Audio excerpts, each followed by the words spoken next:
Excelentíssimo, sejam muito bem-vindos. Está começando mais um episódio do podcast Entre Autos e Cafés. E o episódio de hoje também vai ser mais um episódio de ética. E que, como a gente já disse lá atrás, é um episódio também fundamental para a sua prova. Então, eu convido todos a pegarem o seu café e aproveitarem o bate-papo de hoje. E o tema, ele vai ser também fundamental para a prova de vocês. Hoje a gente vai tratar de impedimentos e incompatibilidades e de sanções e infrações disciplinares. Acho que hoje a gente fecha, dentre os pontos que mais caíram nas últimas provas, o tema de ética e disciplina para a prova da OAB. Praticamente a gente vai fechar todas as questões mais recorrentes. Se vocês pegarem esses 6 temas que a gente passou, prerrogativas, a publicidade, marketing dos advogados, os honorários, sociedade e associação, e os 2 temas de hoje, vocês matam essa prova. Acho que a gente conseguiu pegar alguns termos importantes para vocês e trazer, né? Lembrando que ética ela não é uma matéria solta. O que a gente vai ter que estudar? Já como a gente já falou, o Estatuto da Advocacia, que é a Lei 8.906 de 94, o Código de Ética e Disciplina, o Provimento 205/2021, que trata da publicidade e marketing, o Provimento 112/2006, que fala da Sociedade de Advogados, também é importante para vocês lerem, e também o Regulamento Geral do Estatuto da Advocacia e da OAB, também é um documento importante para vocês lerem para a prova de vocês. Perfeito. Acho que a legislação ela é bastante enxuta. São legislações bem específicas. Cabe um estudo aí bem aprofundado. E no final dessa aula, fiquem que a gente vai dar uma dicasinha de como estudar ética e disciplina.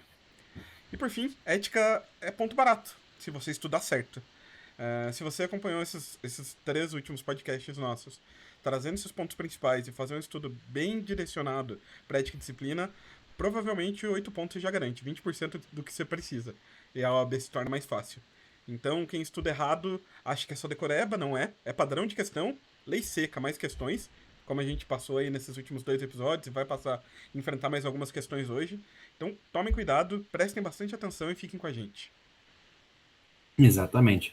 Ética é uma matéria importante para vocês, por isso que a gente até tentou, né, desenvolver em 3 episódios alguns temas, tentou trazer umas questões. É lógico que a gente não consegue se aprofundar tanto, porque são 40 minutos, né, mas voltamos a dizer, estamos aqui à disposição. Se vocês quiserem um episódio específico de uma matéria, mandem para nós. Mandem lá nos comentários que a gente tenta fazer para vocês episódio de 30, 40 minutos também. E hoje, como a gente já falou, a gente vai trazer então o impedimento e incompatibilidade, que é aquele duelo clássico, né? O que é o impedimento, o que é incompatibilidade. Às vezes a prova tenta te confundir se trazendo um tema e falando se é impedimento, alguma palavrinha ali que muda tudo. Então, vocês têm que prestar muita atenção. Esses temas eles vão estar no artigo 27 a 30 do Estatuto da OAB. Eu vou trazer para vocês aqui bem breve o que é a incompatibilidade, certo? A incompatibilidade é uma proibição total de exercer a advocacia. Por quê? Porque o fator, né, pode ser um cunho temporário, o advogado deve licenciar das suas atividades, mas também pode ser um caráter definitivo, porque você vai exercer alguma atividade ali que se torna incompatível com a sua atividade do exercício de advocacia. Então, nesse caso, você tem que solicitar o cancelamento da sua inscrição na OAB. Então, neste ponto, a incompatibilidade ela permanece ainda que se ocupante do cargo ou função ele esteja afastado de suas atividades, como ocorre em uma licença remunerada. Então, ali ainda vai permanecer a incompatibilidade. Então, nesses casos, pode ser tanto temporário quanto definitivo, ele está incompatível de exercer a atividade da advocacia. E mesmo que, durante essa atividade, ele fique ali afastado, ele ainda vai continuar incompatível. Perfeito. Desde que a licença seja remunerada, né? Agora, se ele Sim, tiver o desligamento efetivo do cargo, ele recupera a capacidade de advogar, né? O exatamente. Lembrando impedimento. que, só terminar aqui da incompatibilidade, que para o quê? Por que eu vou aplicar essa incompatibilidade, né? Ou seja, ele não vai poder advogar. Para evitar justamente o que? Privilégios de acesso, uma influência ali que ele possa ter, ou uma concorrência até desleal com os outros advogados ali diante de um cargo que ele ocupa, diante de uma notoriedade que ele tem. Então, por isso que foi criado o Estatuto da Incompatibilidade. Exatamente. Acho que é justamente para evitar, né? A gente pensa aí, um membro do Ministério Público, um promotor de justiça. Se ele pudesse advogar, ia ser complexo. Ele ia ter acessos Sim. que a maioria dos advogados não teriam. É, Acho que a incompatibilidade, então, é uma proibição total. O impedimento, por outro lado, é uma proibição parcial para advogar. Ou seja, o advogado poderá continuar atuando no exercício da advocacia, mas de forma limitada. Ele advoga com restrições. Exatamente. Então, assim, ele vai poder continuar advogando, mas que nem é o caso de você, procurador, ele não pode advogar contra o ente que o remunera. Então, ele Exato. continua advogando, só não pode advogar contra aquele ente que ele, né, que está pagando os honorários dele, o serviço dele, né? Mas também não é uma regra geral, né? Existem procuradorias em que há o impedimento. Não, aliás, não há só o impedimento, há incompatibilidade efetiva com o exercício da advocacia privada. Exatamente. Por exemplo, a Procuradoria-Geral do Estado de São Paulo, ela há incompatibilidade com o exercício da advocacia. Você não pode ser advogado privado, você vira exclusivamente advogado público, procurador do Estado, né? Enquanto existem Exatamente. alguns, a maioria dos municípios permitem a advocacia particular, a advocacia privada, desde que não contra o próprio ente, né? Então é algo Eu que acho que aqui precisa ser olhado, né? tem um caso também que me chamou um pouco a atenção. Não sei se é assim em todos os lugares, mas salvo engano, a Defensoria Pública aqui do Estado de São Paulo, o defensor público, ele tem incompatibilidade com a advocacia. Exato. Mas o cargo de analista de defensor público, salvo engano, ele pode atuar como advogado. Então há um impedimento. Ele não pode advogar contra, né, a defensoria ali, mas ele pode atuar como advogado. Salvo engano, pelo menos numa última análise que eu tinha visto, salvo engano, ele tinha essa possibilidade, o analista da defensoria pública. É interessante, né? Muitas vezes vale mais a pena você pegar um concurso de analista e continuar advogando aí. É uma postura interessante. E Né? a gente sabe, né? Incompatibilidade e impedimento, a banca joga cargo público, função, poder de decisão, e você precisa encaixar no artigo certo. Aqui é lei seca e treino, não tem para onde fugir. A gente tem que pegar letra de lei e bater com um enunciado. A incompatibilidade, como regra, está diretamente ligada à figura do advogado. Logo, ainda que atue em causa própria, o advogado não poderá advogar em determinadas hipóteses, conforme disposto no artigo 28 do Estatuto da OAB. Além de outras hipóteses de incompatibilidade trazidas na própria lei, né? Uhum, exatamente. E, conforme já disse, o impedimento ele está proibido parcialmente de exercer ali as funções. Então, ele pode exercer, ele está apto a exercer, só que impedido em algumas ocasiões. Então, isso vocês têm que saber, porque geralmente a prova vai cobrar se aquele é um caso de impedimento, se aquele é um caso de incompatibilidade. Então, lembre-se sempre disso. Perfeito. Acho que fixando essas premissas, a gente pode passar para análise de questão, o que você acha? Podemos. Vou trazer aqui a Aqui acho que primeira, tem uma então, pra questão gente. da 44º exame, né? Exato. Posso fazer a leitura? Pode, por favor. Roberto, advogado autônomo com destacada atuação no direito criminal, foi investido no cargo de diretor jurídico da nossa estatal. Empresa pública federal que atua no mercado financeiro em regime de competição com o setor privado. Acerca da nova condição profissional de Roberto, assinale a alternativa correta. Lá, então aqui, uma análise detida das alternativas, a correta é a alternativa A. Ele pede a correta, né? Pede a correta, então a correta é a alternativa A. O cargo, essa atividade exercida por Roberto caracteriza incompatibilidade para exercício de advocacia, mesmo em causa própria. Por quê? Porque esse cargo de diretor jurídico em uma empresa pública federal, que é no caso dele aí, né, que atua em mercado financeiro, ele vai se enquadrar com uma função de direção, gerência, e, e é uma hipótese que gera incompatibilidade, então, com a advocacia. Ou seja, aquela proibição total, inclusive em causa própria. Então, ele não vai poder atuar nem mesmo em causa própria. Essa, a Exato. base legal, né, salvo engano, está no artigo 28, inciso 8, que é ocupante de funções de direção e gerência em instituições financeiras, inclusive privadas, tem incompatibilidade com a advocacia. Lembrando que o artigo 27 estabelece que a incompatibilidade é uma proibição total e o impedimento é uma proibição parcial, então aqui é uma incompatibilidade, proibição total. E a incompatibilidade ela vai permanecer mesmo que o ocupante deixar o cargo temporariamente, aquilo que a gente já comentou. Então, se ele sair de uma férias, por exemplo, continua com a incompatibilidade. Um auxílio doença, qualquer tipo de saída ali, né? Sim, Mantém-se a incompatibilidade. E aqui temporariamente. eu acho um ponto interessante que o inciso 8 ele traz instituições financeiras, inclusive as privadas. Então, o cargo Sim, de direção ou gerência em instituições financeiras em bancos já te privaria do exercício da advocacia. exatamente.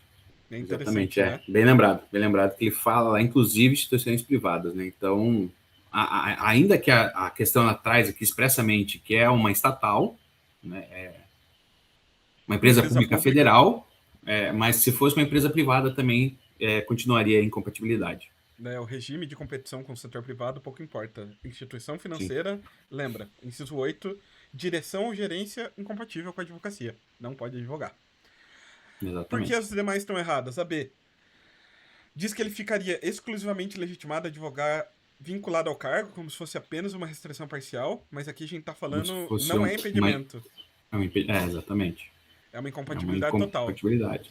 Então, proibição total que veda o exercício da advocacia. Certo. A C, ela fala que durante esse período ele somente poderá atuar como advogado autônomo contra a fazenda pública a qual está vinculado. Ele só não poderá, né? Desculpa, não tem essa. Porque, novamente, É a lógica do não impedimento, é, né? exatamente, não é um impedimento, né? Não é um impedimento, não é uma incompatibilidade, então ele não pode atuar nem mesmo que seja, não seja contra o órgão que paga ele, que remunera ele. Inclusive, salvo engano, esse impedimento, que é a lógica de não advogar contra a fazenda pública a quem te remunera, está previsto no artigo 30, inciso 1, correto? Acredito que sim, artigo 30, inciso 1 também que fala sobre a incompatibilidade, né? Exato. Que trata do impedimento, né? De advogar contra o ente próprio. Desculpa, o que do doente é isso.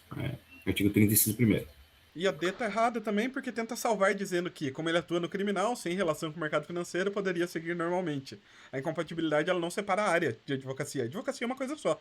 A função do advogado é uma só. A gente, como pessoas e como instituições, acabamos dividindo em várias áreas, segmentando para facilitar e para se especializar, para entregar um trabalho de excelência. Mas não existe uma divisão de áreas para fins legais, né? Exatamente. E o exercício da função em instituição financeira, ela trava o exercício da advocacia como um todo. Não há uma área específica ou não é o exercício da advocacia em si. Perfeito. Acho que aqui a gente mata a questão. Passando a próxima para a tela. Você faz a leitura para a gente, por favor? Faço essa daí do 45º exame de ordem, né? Exato. Tarcísio, advogado trabalhista com mais de 20 anos de experiência, ele prestou concurso público para outorga de delegações de serventias notariais e registrais.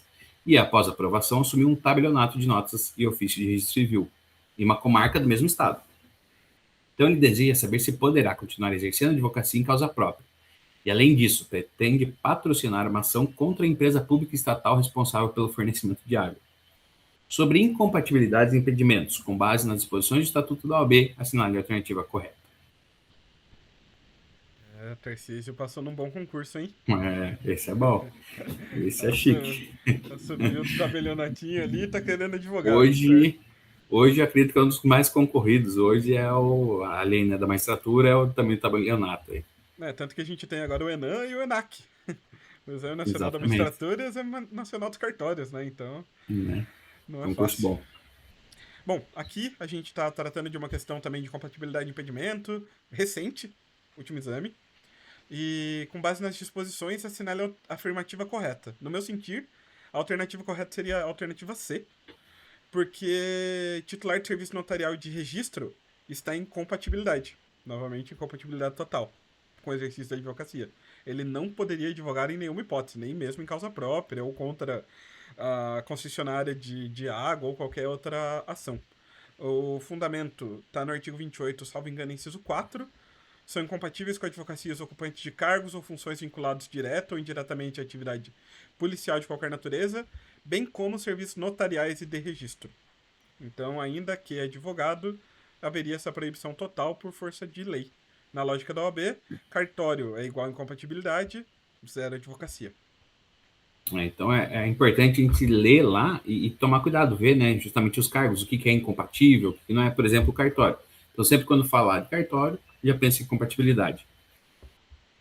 Então, por que a está errada? Ela fala que Tarcísio poderá exercer a advocacia apenas em causa própria, conforme previsto no Estatuto da OAB, mas será impedido de advogar. Então, a gente já viu que é um caso aí, então, de incompatibilidade.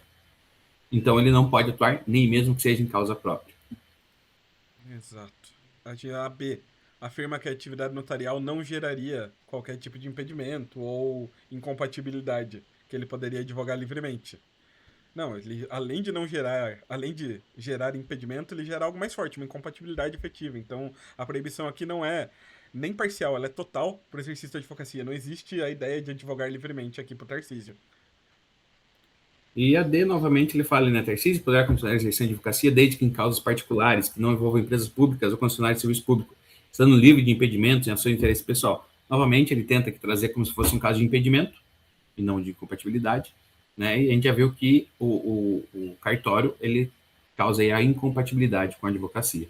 Mas se repararmos nas duas últimas questões, e aqui vai um toque legal, só existia uma alternativa que tratava efetivamente de incompatibilidade.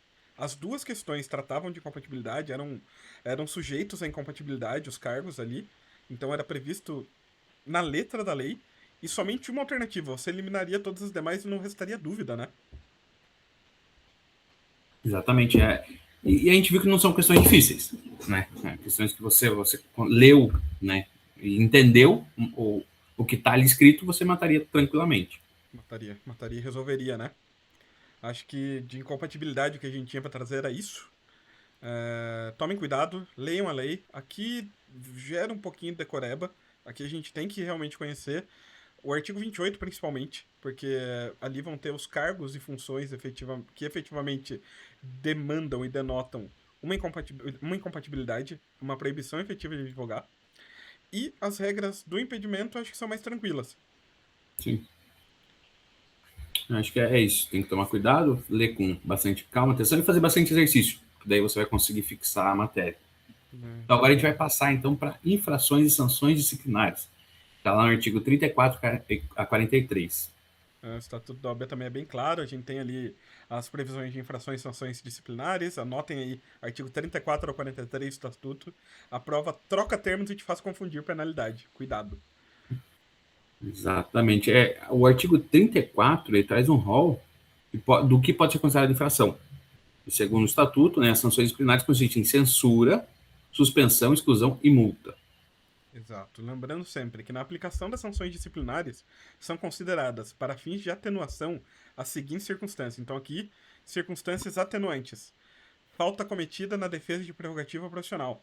Então, você cometeu alguma dessas infrações na defesa de sua prerrogativa profissional, a gente tem uma causa, no mínimo uma causa atenuante, se não for extirpar efetivamente essa penalidade, né? A ausência de punição disciplinar anterior, então a primariedade sendo trazida aqui como uma causa atenuante, o exercício assíduo e proficiente de mandato ou cargo em qualquer órgão da OAB. Então, se você tiver como advogado prestado serviços públicos aí, um mundo público à ordem, ela te beneficia como uma situação atenuante e a prestação de relevantes serviços à advocacia ou à causa pública. Já são situações tão atenuantes aí para o exercício da profissão, né? Destaque que os antecedentes ao profissionais do escrito, os atenuantes, o grau de culpa por ele revelada, as circunstâncias e as consequências da infração são considerados para fim de decidir o quê? A conveniência da aplicação cumulativa da multa e também se outra sanção disciplinar, e sobre o tempo de suspensão e o valor da multa aplicável. Então, tudo isso a gente vai levar em consideração. As atenuantes, os antecedentes daquele que está escrito, as circunstâncias e as consequências das infrações que ele cometeu. Então, tudo isso vai ser levado em consideração. O grau de culpa, né? Acho que é importante também para ver o quanto o advogado estava metido nessa, para poder ver qual vai ser a penalidade que efetivamente vai ser aplicada, né? Exatamente. E a pretensão à punibilidade das infrações disciplinares prescreve em 5 anos contados da data da constatação oficial do fato. Então, assim Então, aqui que nós temos um caso de descoberto, prescrição, né? 5 aninhos aí de prescrição da pretensão punitiva, né? Exatamente. E de que momento? Então, isso aqui é importante vocês decorarem. É do momento da constatação oficial do fato. A partir do momento que foi constatado ali aquele fato, começa a correr o prazo prescricional de 5 anos. Essa prescrição, ela aplica-se a todo processo disciplinar. Desculpa. A gente tem a pressão intercorrente, né? Isso, nós Também. vamos ter aqui uma prescrição, vamos ter uma prescrição intercorrente em todo o processo disciplinar que ele ficar paralisado por mais de 3 anos. Então, se ele ficar paralisado ali por mais de 3 anos, vai ocorrer a prescrição intercorrente.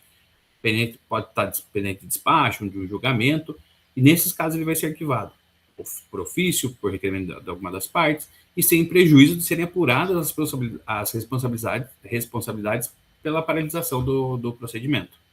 Exato. Então, só para recapitular: prescrição das infrações disciplinares, 5 anos da constatação do fato, oficial do fato. E a gente tem também a previsão de uma prescrição intercorrente, ou seja, uma prescrição durante o processo, durante o procedimento disciplinar ali, administrativo disciplinar no seio da OAB, desde que o processo fique paralisado por mais 3 anos, pendente de despacho, análise, julgamento, ou seja, pendente de análise pelo próprio órgão julgador, né? Exatamente. Então tem que tomar cuidado com essas duas prescrições e não confundir na hora da prova. Prescrição intercorrente e da prescrição. Lembrando que a prescrição pode ser interrompida. Quando? Exato. Quando houver instauração de processo disciplinar ou pela uma notificação válida, feita diretamente ali ao representado, ou pela decisão condenatória recorrível de qualquer órgão julgador da OAB. Então, nesses dois casos, a prescrição ela vai ser interrompida. Atenção especial aqui, pessoal. Interrupção de prazo prescricional é voltar a contar do zero. Não é uma suspensão. A gente tem lá, passou 3 anos, entraram com a denúncia na OAB. A OAB recebeu essa denúncia e instaurou o processo disciplinar. Com 3 anos da prescrição. A prescrição zero e volta a correr os 5 anos a partir dali. Tá? Então não esqueçam. E aqui vai uma dica de um professor que deu para nós, para a gente lembrar da interrupção e suspensão. Você pensa numa linha.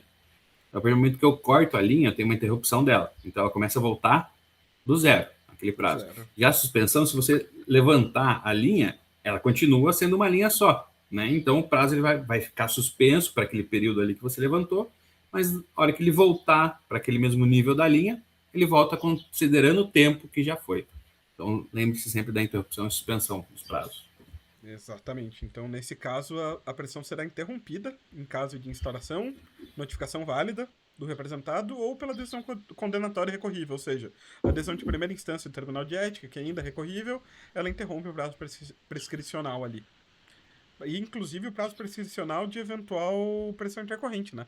Havendo uma movimentação oficial, a prescrição intercorrente volta a contar do zero ali. A partir do momento em que subir a conclusão de despacho ou decisão pelos nossos pares, pelos colegas aí que vão julgar aquele procedimento. Exatamente. Acho que é o que a gente poderia trazer aqui, pelo menos de maneira breve, para vocês entenderem um pouco, né, sobre o tema, e acho que a gente vai passar aqui então para análise de uma questão do 45º exame. Perfeito. Você lê? Vou fazer a leitura aqui. O jovem Marcos foi contratado como auxiliar de escritório por renomada banca de advocacia. Autodidata e talentoso, Marcos aproveitava os momentos de folga para estudar os processos judiciais patrocinados pelo escritório e, apesar de nunca ter frequentado o curso de graduação em Direito, tornou-se relativamente conhecedor prático de muitos temas jurídicos.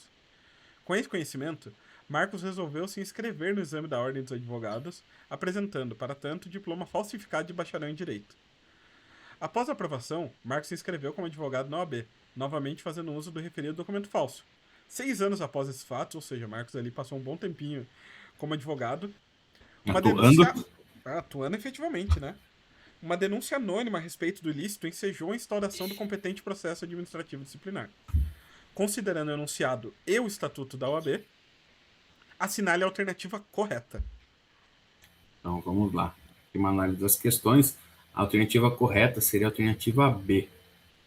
Fala que para a aplicação da sanção correspondente prevista em lei é necessária a manifestação de 2/3 dos membros do Conselho Seccional competente. Ou seja, você tem que ler a lei, que é a leitura, e tem que entender, porque isso está no artigo 34, inciso 26 do Estatuto, que a conduta, que é usar o diploma falsificado, no caso dele, para escrever no exame e depois para inscrição na OAB, se enquadra como uma infração disciplinar de fazer falsa prova de qualquer dos requisitos para inscrição na OAB. Então, ele cometeu uma infração disciplinar, e essa infração, ela leva à sanção de exclusão.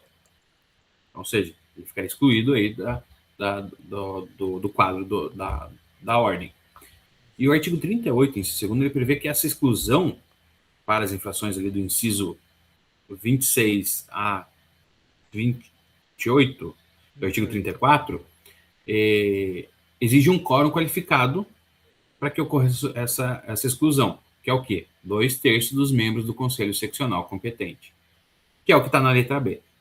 Então, essa Isso. você precisaria fazer uma análise de qual que era a infração e, diante da infração, você saber qual que era o quórum qualificado, qual que é a sanção, qual que poderia ser Qual seria a aplicado, no caso, sanção, a né? exclusão, e aí qual que é o quórum que o código exige nesses casos. Precisaria ter um conhecimento aí bastante amplo do artigo 38, que fala da sanção, né? Que prevê ali que a exclusão para as infrações dos incisos 26 a 28 do 34, e saber que essa conduta seria do artigo 26 do 34, e a partir dali verificar o quórum qualificado exigido para aplicação da sanção, né? E as demais vão estar Exatamente. erradas porque principalmente, que pude analisar, não é o Conselho Federal que apura ou pune por gravidade a competência disciplinar como regra do Conselho Seccional e no âmbito dele do Tribunal de Ética e Disciplina. Exatamente. Esse é o erro da alternativa A. C. Ela fala que a sanção disciplinar prevista para a conduta de marcos é de suspensão e deve perdurar até que seja apresentado documento idôneo. Não, a gente já viu que, para esse caso, né, fazer falsa prova de qualquer dos requisitos para inscrição na OAB, ele é um caso de exclusão. Então, a C está errada por causa disso. E tem a questão também da multa, né? Na alternativa C, né? Que seria acumulada com multa, salvo engano. Com E a lado com a gente. aplicação de multa, ela fala ali, É, né? e também não fecha, né? A multa é tratada como acessória em hipóteses específicas. Não é a regra Uhum. da situação. E o núcleo aqui é a Sim, exclusão, né? A sanção vai ser exclusão. exatamente. E por fim, a D, a gente tava falando da prescrição, a gente tem aqui uma questãozinha de prescrição. A prescrição disciplinar é de 5 anos, mas o marco inicial não é a última data em que usou o documento falso. O artigo 43 conta da constatação oficial do fato. Então, se a OAB só constatou oficialmente agora, com a apuração instaurada após a denúncia, não estará automaticamente prescrito só porque passaram 6 anos do fato do uso do documento, né? Exatamente, porque se você for pegar o prazo prescricional de 5 anos e voltar lá, ele já tinha 6 anos de atividade. Mas então já prescreveu, né? É, Mas não, é por isso que você tem que tomar muito cuidado com a leitura, tanto da lei e dos exercícios, porque a lei ela fala do conhecimento do fato. Então, quando que a OAB ficou conhecer o fato? Quando teve aquela denúncia. Então, a partir do momento dessa denúncia é que vai ter o prazo prescricional de 5 anos para entrar com a ação. o que também não deixa livre para a OAB alegar que conheceu o fato a qualquer momento. Isso vai ser analisado de acordo com o caso concreto, né? Aqui a Exatamente, vai ter que ser tudo constatação oficial do comprovado. fato é mais complexa, né? Uhum, Ela é mais puxadinha um pouco, não é tão automático, não é tão cara crachá, né? Mas nesse exatamente. caso não seria mesmo, não daria para alegar. Provavelmente pode ter sido uma matéria de defesa, uma prescrição nesse caso, mas não está prescrito, né? A constatação oficial do fato só veio a ocorrer conforme a gente abstrai do enunciado com a denúncia, né?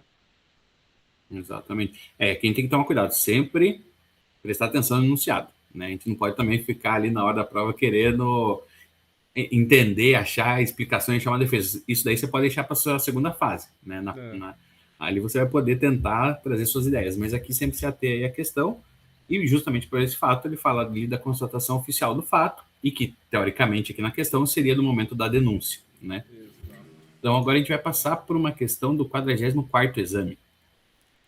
Passando aqui, você procede a leitura pra gente, por favor? Vamos lá. O presidente do Conselho Seccional da Ordem dos Advogados do Brasil, do Estado Alfa, recebeu representação devidamente identificada, contendo uma narrativa fática, indicativa da prática de infração disciplinar pelo advogado Paulo. O autor da representação apresentou documentos, rol de testemunhas e indicou a produção de provas. Ato contínuo, o presidente imediatamente designou um relator para a competente instrução do processo disciplinar. Então, considerando a legislação que rege o processo disciplinar do advogado, assinale a alternativa correta. Tá. A gente tem aqui também mais uma questão. Você vê que as alternativas ela corre bastante, agora mais numa questão procedimental do que efetivamente de análise da, da apuração do fato em si, né? Mais como vai ser o procedimento. E para mim a alternativa correta seria já a alternativa A. Ela está exatamente em linha com a regra do termo de ajustamento de conduta, com o TAC, no processo ético disciplinar. Quando a infração for punível com censura, é admissível o TAC, termo de ajustamento de conduta, desde que o fato apurado não tenha gerado repercussão negativa à advocacia como um todo. Isso está regulamentado no provimento do Conselho Federal da OAB 200 de 2020, que trata do TAC para publicidade irregular e também para infrações puníveis com censura. Legal, é uma questão um pouco, né, você tem que ter um conhecimento um pouco a lei, né, da lei ali, do estatuto, mas é uma questão muito boa. Mas também a gente vai tentar trazer para vocês o porquê que as demais também estão erradas, né? Alternativa B. Ele fala, a autoridade competente que proferir o despacho declaratório da instauração do processo disciplinar deverá, no mesmo ato, promover a suspensão preventiva de Paulo pelo prazo de até 90 dias. Qual que seria o erro, então, aí? Que a suspensão preventiva ela não é automática no mesmo ato da instauração. Ela é uma medida cautelar excepcional, diante de um pressuposto, ou seja, uma gravidade, uma repercussão, e ela tem um regramento próprio. E, inclusive, o prazo máximo de conclusão do processo disciplinar, quando aplicado ali, são diferentes ali. Então, tinha que tomar cuidado com isso. A suspensão, ela não é automática, não vai se dar no mesmo ato de instauração, e ela é uma medida cautelar. Então, tem que ser muito bem ali determinado e justificado e fundamentado, uma gravidade, uma repercussão, para poder aplicar, então, a suspensão. A gente vai para C também. A C traz ali, na hipótese de arquivamento liminar da representação pelo presidente do Conselho Seccional, caberá recurso ao Conselho Federal. Se houver o arquivamento liminar, o caminho recursal não é diretamente ao Conselho Federal. O próprio material normativo do Conselho Federal da OAB deixa claro que a decisão que mantém o arquivamento liminar, ou que declara instaurado o processo, não é decisão definitiva e, por isso, não desafia recurso ao Conselho Federal. Então aqui a gente está tratando de uma hipótese recursal, né? Exatamente. E a D, ele fala que a designação imediata de relator pelo presidente do Conselho Seccional, sem a prévia oitiva de Paulo, viola o princípio da ampla defesa. É uma questão um pouquinho mais chata, mas a designação do relator, logo após esse recebimento da representação, não viola a ampla defesa. É um ato inicial, que é previsto ali no rito, que é receber a representação, designar relator para conduzir a fase instrutória, e depois que vem a notificação para a defesa prévia. Então, que é onde se inicia, então, o contraditório, e ele se instala formalmente e plenamente, né? Então, a questão é tentar contrariar um pouco aí os ritos, né? O tempo do ato, então por isso que ela está incorreta.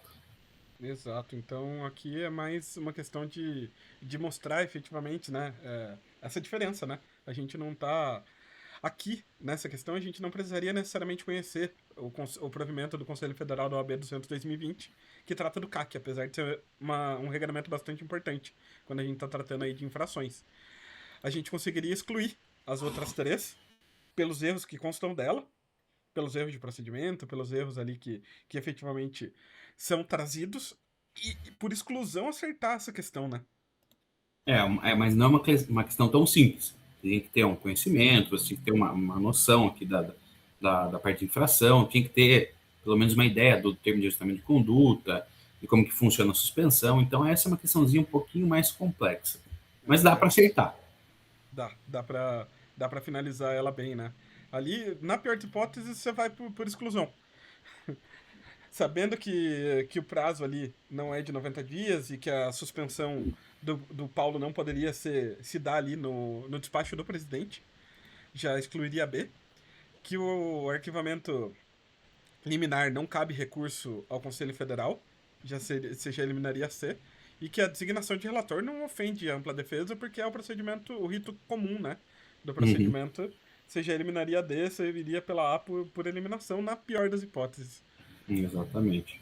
Mas é uma questãozinha chata que a gente achou interessante trazer para vocês aqui, justamente para vocês verificarem, que às vezes você não basta ler a lei, você saber tudo, se você não conseguir interpretar, colocar tudo isso daí na hora de você fazer as questões.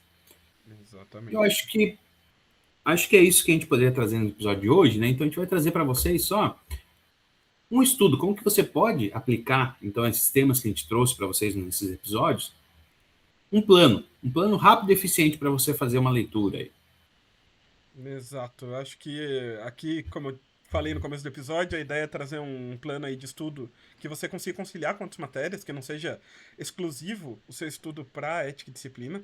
Não esqueçam, o estudo para a OAB, ele tem que ser direcionado, mas também tem que ser multidisciplinar. Não adianta você querer estudar uma matéria por dia, que normalmente não funciona, não é uma boa estratégia. E acho que pro primeiro dia, eu começaria com o artigo 7º. Leitura do artigo 7º inteiro, ler todas as prerrogativas e fazer 20 questões desse assunto em algum aplicativo aí de questões. Exatamente, né? Depois a gente pode trazer um impedimento, incompatibilidade, que é também com exercícios, faz exercícios ali, lê tudo que está tanto no código, onde tiver os normativos específicos, né, de impedimento e compatibilidade, e faça exercícios, sempre fazendo exercício, pelo menos 20 a 30 questões ali. Exato. Num terceiro dia de estudo, provimento 205 2021, publicidade e marketing dos advogados, acho que é um provimento que cabe um estudo até um pouco mais aprofundado, porque se tudo der certo, há de dar, vocês serão advogados e vão precisar se inteirar das normas de publicidade e marketing sem mercantilização, respeitando os padrões éticos da nossa profissão. E também mais ali um apanhado de 20 a 30 questões ali no dia para arrematar a questão. Honorários, eu acho que tem que ler lá os artigos tratam sobre os honorários, faz exercícios, façam muitos exercícios. Isso daqui é um planinho rápido para você ler, tipo, por um dia. Eu vou ler ali rapidinho, o que eu posso ler hoje de ética?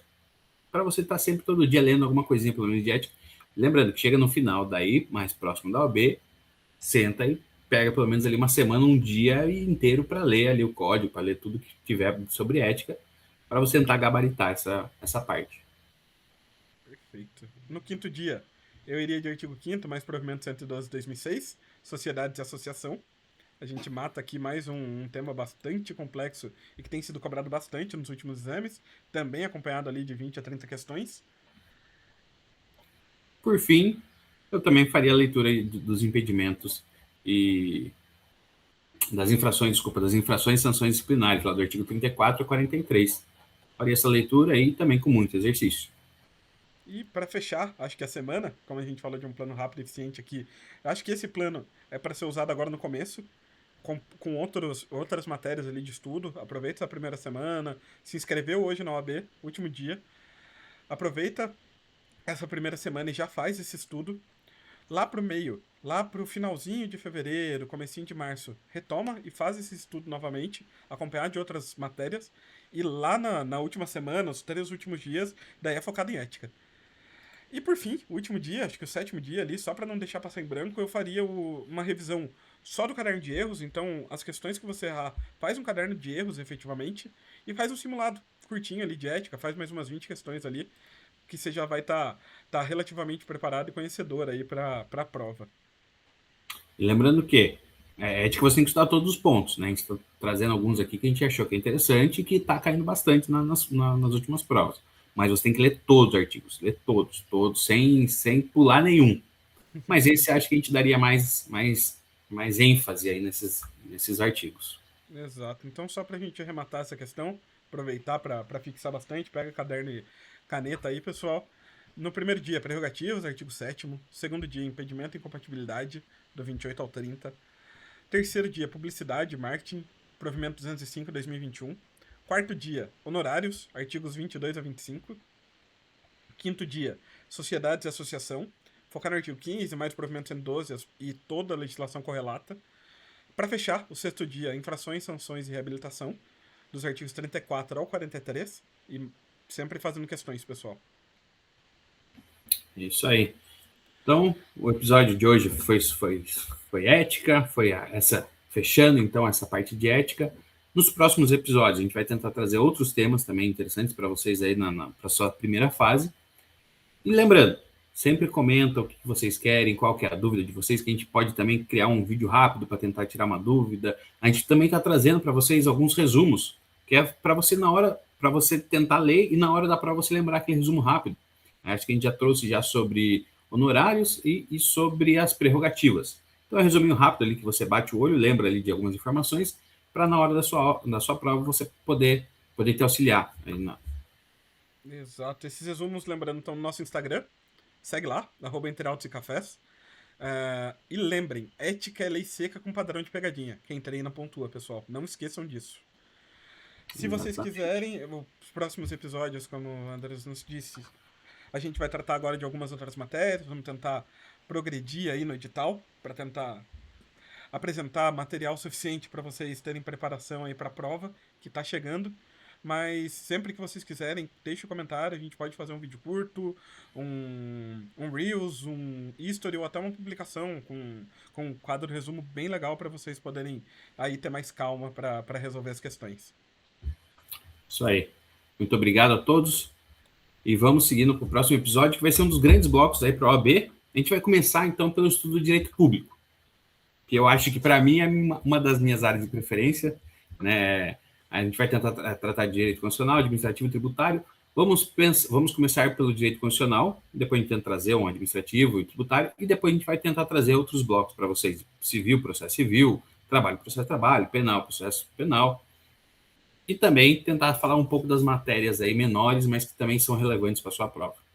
Perfeito, pessoal. Aguardamos vocês no próximo episódio. Fiquem com Deus, bons estudos e boa prova.